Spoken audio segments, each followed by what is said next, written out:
Monsieur le Président, Madame la Ministre, Madame la Présidente de Commission, Monsieur le rapporteur, chers collègues, les cris d'alerte, de colère, de souffrance résonnent dans tout le pays. Les établissements de santé vont mal, les personnels sont épuisés, éreintés, à bout de souffle.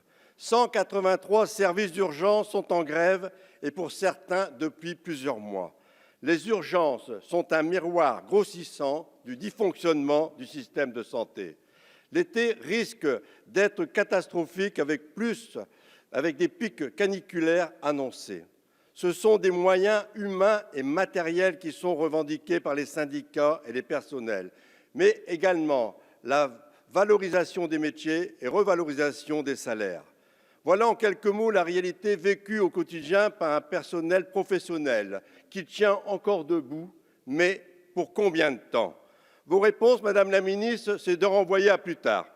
Un rapport pour les urgences en automne, un rapport de plus qui va rejoindre ceux poussiéreux empilés dans les plancards. Le meilleur rapport qui puisse exister, c'est celui exprimé par les soignants. Je crois à l'intelligence syndicale, citoyenne et collective. Vous avez confié une mission à Monsieur le député Meignet, rapporteur du projet de loi Ma Santé 2022. Fidèle à ses convictions, il ne pourra pas démentir ce qu'il a écrit ou coécrit.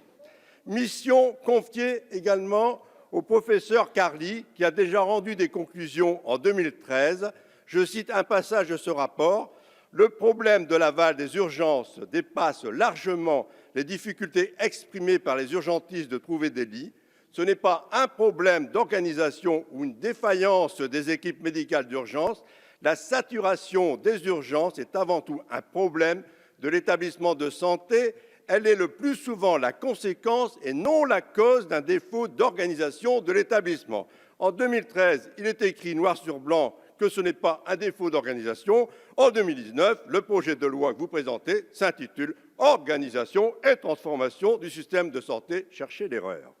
Pour revenir aux urgences, vous allez certainement me dire que vous avez débloqué 70 millions, 15 millions pour renforcer le personnel là où les services sont sous tension et 55 millions pour une prime de 100 € pour les personnels hors médecins.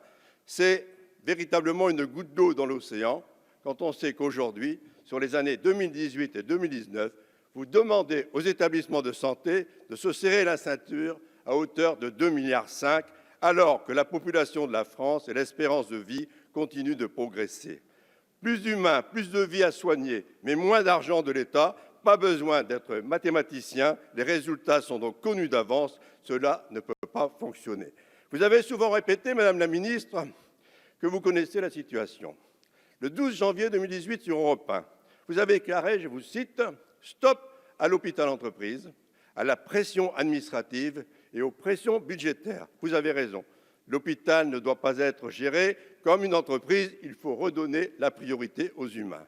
Quand on parle de vie humaine, on ne devrait pas parler de rapports, de plans, de chiffres, de pourcentages et de théories à long terme. Aujourd'hui, dans les hôpitaux, on entend résonner la souffrance, la colère face à une absence de réponse.